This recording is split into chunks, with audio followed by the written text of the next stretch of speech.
We'll call the Civil Service Commission meeting for Wednesday, May 11th, 2022, City of Twinsburg to order. It is now 8:31 a.m. We have a swearing in of a new member, Danielle Connor. Thank you. Come on down, Ms. Connor. As I said, there's a copy for you. Hold that if you'd like. We'll come down here. So please raise your right hand. I state your name. I, Danielle Connor, Do hereby swear do hereby swear that I will support and defend the Constitution that I will support and defend the Constitution and laws of the United States of America, and laws of the United States of America, the Constitution and laws of the State of Ohio, the Constitution and laws of the State of Ohio, the Charter, ordinances, and resolutions of the City of Twinsburg, Ohio, the Charter, ordinances, and resolutions of the City of Twinsburg, Ohio, and will faithfully, honestly, and impartially and will faithfully, honestly, and impartially discharge the duties discharge the duties as a member of the Civil Service Commission as a member of the Civil Service Commission to the best of my ability as I shall answer to God.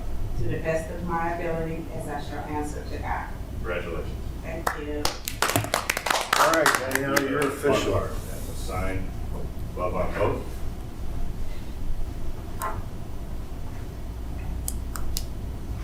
Nope. I'll do that.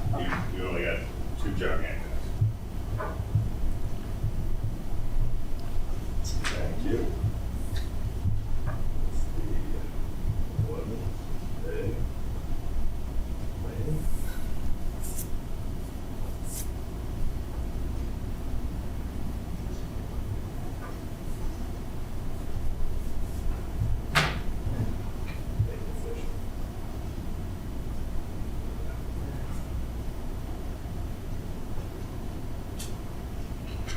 Like I said, we don't give you a frame, but feel free to put it on.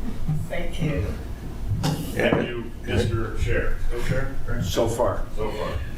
As a new member, it's your responsibility to bring Krispy Kreme next time. It's an informal rule, right?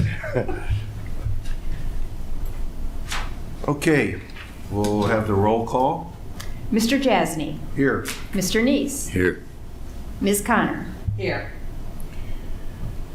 Seeing all here, we will now just have open nominations for chairman position of the Civil Service Commission, City of Twinsburg. Do I have any nominations?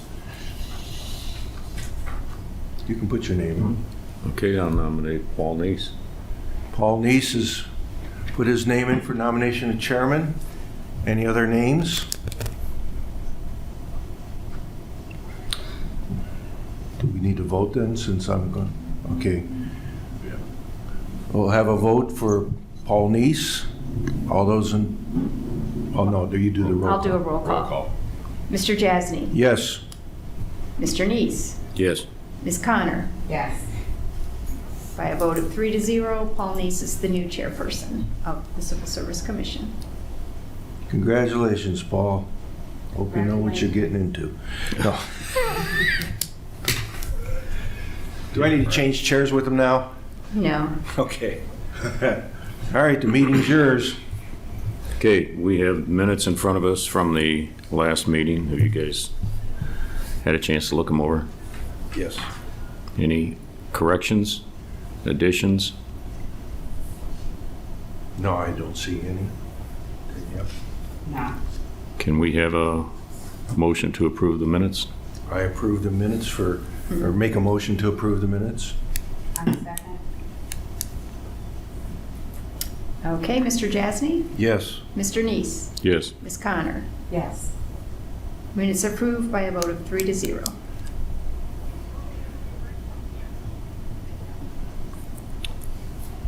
Any public participation out there? Old business? Any old business?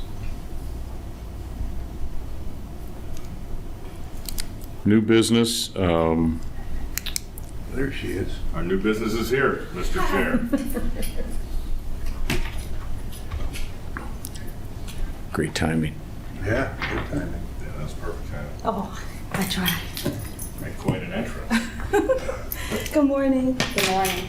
We're on new business. Yeah, we had just concluded old business. Okay. It was none. Mr. Neese, been elected chair. And our Awesome. newest member is all sworn in. So, Awesome. Congratulations. Thank you. Matt, were you Yeah. going to do an introduction? Oh, sorry, yeah, so, I'll do a little bit of introduction. Okay. So this is Ms. Kelly Perez. Kelly came on board, I think it was about a month ago, correct? A little over a month ago. And she's handling the human resources duties for the city. She has a lot of experience in a lot of different areas of human resources, including union negotiations and union matters. At that, if there's anything specific you'd like to mention about your background. Sure.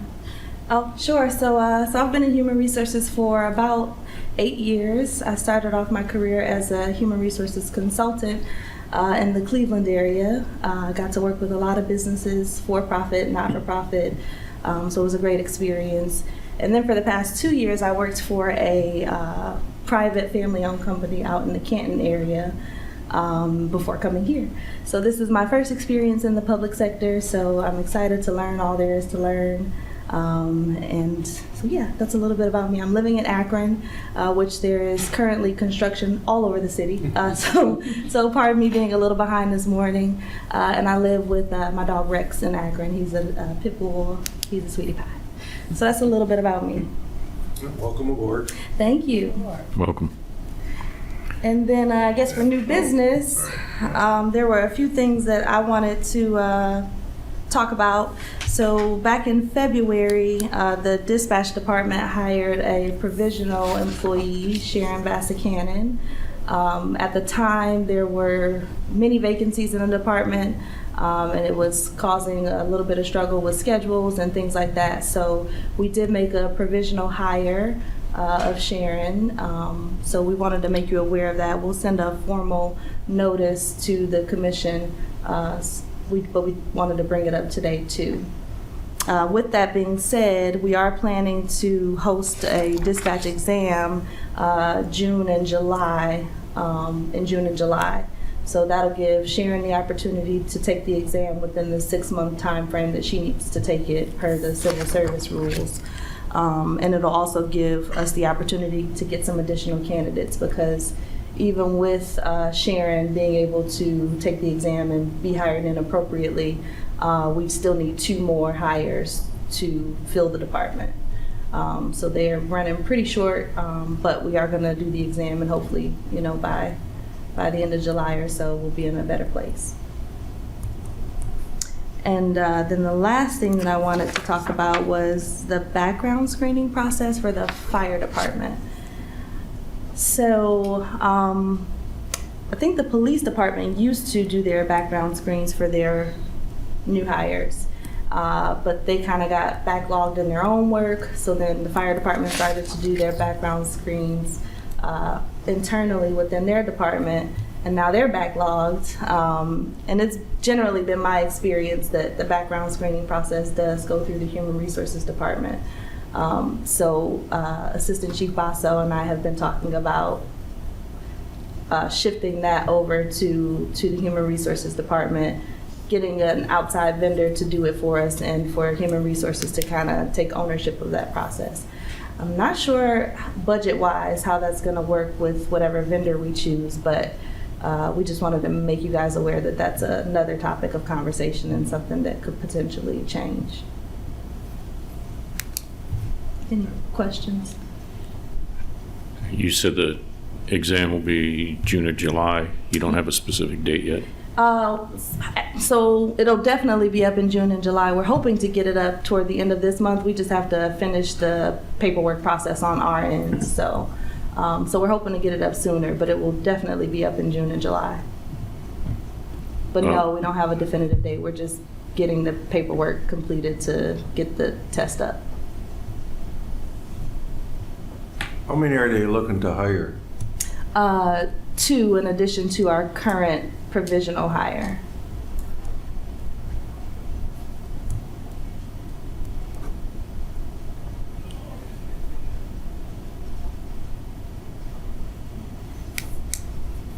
But if I may jump in, Mr. Chair, just for the edification of our newest member, the civil service rules permit provisional appointments in the event of, I guess, an emergency or, an exceptional need where we don't have time to hold the test. In this case, dispatch was down, as Kelly said, and that, again, so you can learn a little about that's Article 11 of the civil service rules. Now, the key with that is the city, as Kelly's explaining, has to hold a dispatch exam, in this case, within 6 months of the date of that provisional appointment. And the provisionally appointed candidate can only stay on as a official employee after that if they receive a minimum score, or what is determined as a minimum passing score for that exam. And then, as Kelly explained, because of the exceptional need we're facing right now with finding qualified public safety communication specialists, dispatchers, it looks like we're going to ultimately have 3 full-time spots if you include the provisional appointment in here. So it's a little procedural stuff there within the provisional appointment world. Thank you. Did this young lady have prior experience in dispatch? I believe she did. Yeah. I believe she did have prior experience. I don't know where. I don't know if Sandy, do you know? I don't remember From, where. I think she was working part-time and she was looking for a full-time position, Yeah, so. but she did. Yeah, she did have experience in public safety communications. So all she has to do is pass the test, Yeah. and That's correct. she can keep her job? Yep. That's correct. Yep. So there's no ranking in this case as far as for dispatch, in other words. You said she just had to get a minimal passing grade. I look at it like, and sorry for Oh, no, you're good. give you a second. I look at it more like the test is going to do 2 things. So we'll have a ranking of our candidates that are not the provisional appointee, and then the provisional appointee could be in that ranking, obviously. But what we're going to look to first is whether or not we're going to bless that emergency or provisional appointment by her achieving a passing score. If she achieves a passing score, then the list that will be presented to you guys, including her, will have the rankings. She obviously would be someone that was appointed off of that list, even though she was already there. So the 2 things are going to kind of simultaneously happen when we bring back the list. We're going to look to see if she passed, and then we're going to rank, and then we're going to bring that list to the police chief, see if we can make 2 appointments and fill a much needed component of the city police staff. Any other questions? Oh, I'm good, thanks, Paul. Is her real name Kelly? My name is Kelly. Oh, okay. Never mind. I'm Kelly. The provisional appointment, her name is Sharon. Okay. Yeah. What is her last name, please? That's a Cannon. And I hope I'm pronouncing that right. Am I pronouncing it right? It's a long, Okay. lot of Sharon's good with me. vowels. We can email out to you. Okay. A long email. Okay, any more questions from the board?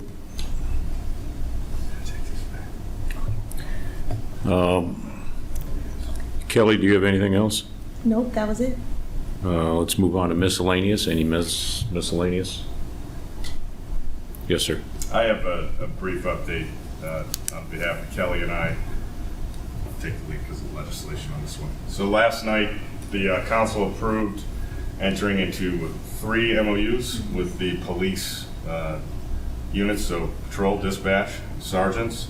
Those MOUs would simply add Juneteenth, as it's referred to, as a holiday into all of our police division contracts. That now, I think, means that all of our units, maybe with the exception of 1 or 2, not just based on negotiation schedules and where our timing at, I have added Juneteenth in as a holiday, in addition to all of us non-union employees in the city who received that last year as a holiday into the Chapter 147 employee rules. So I wanted to make the commission aware of that. It was exciting. It was unanimously passed by council last night. And I'm working on adding it to another unit as well right now within fire. Do you have anything to add about that? Really?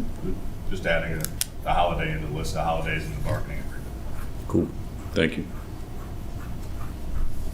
Anything else from the board? from you. Good. Next date? The next scheduled date would be July 13th. Wednesday, July 13th. If something comes up with the police dispatch, will we need to meet before that? Possibly. Okay. All right. You'll let us know on that? Yeah. Okay, thank you. Have a motion to adjourn? I'll make the motion that we adjourn. I'll second. Mr. Jasny? Yes? Mr. Neese? Yes. Ms. Connor? Yes. Meeting stands adjourned.